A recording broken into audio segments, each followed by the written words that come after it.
Electrical info में आज हम बताएंगे कि क्या होगा अगर कोई एक्सीडेंटली तौर पे सिलिका जेल को खा ले। कोई बच्चा इस पैकेट को खोल के अगर इसमें से ये दाने जो हैं सिलिका जेल के अगर वो निकल जाए तो उसका क्या हो सकता है। क्योंकि जैसा कि आपको नज़र आ रहा है सिलिका जेल के ऊपर लिखा होता है कि डू नॉट ईट, तो इसका मतलब है कि हमारे जहन में आता है कि कोई डेंजरस चीज़ है जिसकी वजह से कोई ना कोई पॉइजनस जो है हमारी बॉडी में आ जाएगी और कोई ना कोई हमारी फैटल इंजरी हो सकती है। और उसके अलावा ये भी बताएंगे कि फूड स्टोरी के लिए हम इसे इस्तेमाल कर सकते हैं कि नहीं। तो सबसे पहली चीज़ पे आ जाते हैं कि what if someone Yeats silica gel. तो जैसा कि आपको ये 2 बैग्स नज़र आ रहे हैं सिलिका जेल के ऊपर, इसके ऊपर लिखा हुआ है do not eat, throw away desiccant silica gel. तो जैसे छोटे-छोटे आपको दाने नज़र आते हैं, ये सिलिकॉन ऑक्साइड के बने हुए होते हैं, जिसकी एबिलिटी होती है जो ऑब्ज़ॉर्व करती है नमी को अपने अंदर, और सारी जितनी भी चीज़ें हैं जिनके अंदर हम इन बैग्स को रखते हैं उसमें से ये जो है नमी को या पानी को जो है ऑब्ज़ॉर्व करके उसको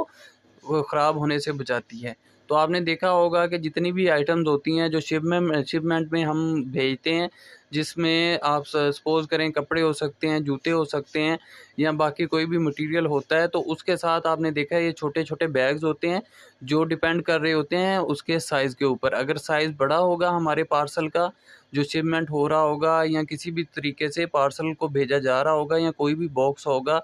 जो अपना सी व्यू के पास होगा या किसी भी नमी वाले इलाके पे होगा, तो उस पे डिपेंड कर रहा होगा कि हमने ये कितने छोटे बैग्स उसमें रखने हैं।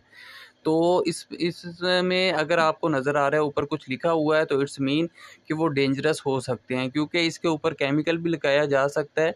जो ज़्यादा इफ़ेक्टिव होता है, जिसको कोबाल्ट क्लोराइड भी हम ऊपर इस्तेमाल करते हैं। उसकी वजह से क्या होता है,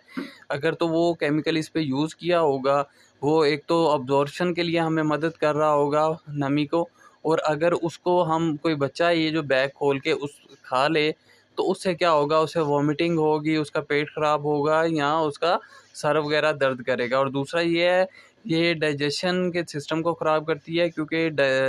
जल्दी से डाइजेस्ट नहीं होती, क्योंकि इसका जो सिलिकॉन का ये बीड्स हैं वो ये बहुत ज़्यादा सख्त होती हैं, जल्दी से क्या होती हैं ये अब्ज़ॉर्ब नहीं होती हैं, डिज़ॉल्व नहीं होती, और ये जो है सिर्फ़ अब्ज़ॉर्प्शन के लिए इस्तेमाल हो रही होती हैं एज़ अ डेसिकेंट।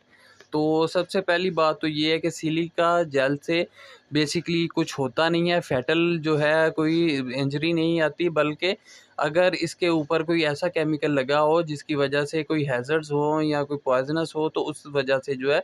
किसी भी इंसान को या बच्चे को ये इफ़ेक्ट कर सकती है, लेकिन फिर भी उससे मौत वाक़या नहीं हो सकती। अब बात कर लेते हैं कि सिलिका जेल सेफ़ है फूड स्टोरेज के लिए। जैसे अब हमने बताया है कि कोई भी पार्सल जो शिप के थ्रू हम भेजते हैं दूसरे ममालिक में, या उसके अलावा जहाँ भी हम बेशक सिटी टू सिटी भी कोई अपने मटेरियल को भेजें, जो ऐसा मटेरियल हो जिसको जो है नमी की वजह से, पानी की वजह से जो है उसको उसमें ख़राबी हो सके, तो उसको बचाने के लिए हम सिलिका जेल को यूज़ करते हैं। लेकिन फूड स्टोरेज में हम इसे कैसे इस्तेमाल कर सकते हैं? तो जी हाँ, हम फूड स्टोरेज में इसे इस्तेमाल कर सकते हैं, क्योंकि इसका पर्पज़ सेम होगा और हम जो फूड ग्रेड सिलिका जेल हैं वो उसके पैकेट इस्तेमाल कर सकते हैं, जिसकी वजह से जो है फूड को कोई मसला नहीं होगा, लेकिन जो फूड जो है उसको वो ख़राब होने से ये बचा देगा और नमी को ऑब्ज़र्व कर लेगा। तो होप आपको पता चल गया होगा कि सिलिका जेल से कोई मेजर जो है हेल्थ इशू नहीं आता, लेकिन फिर भी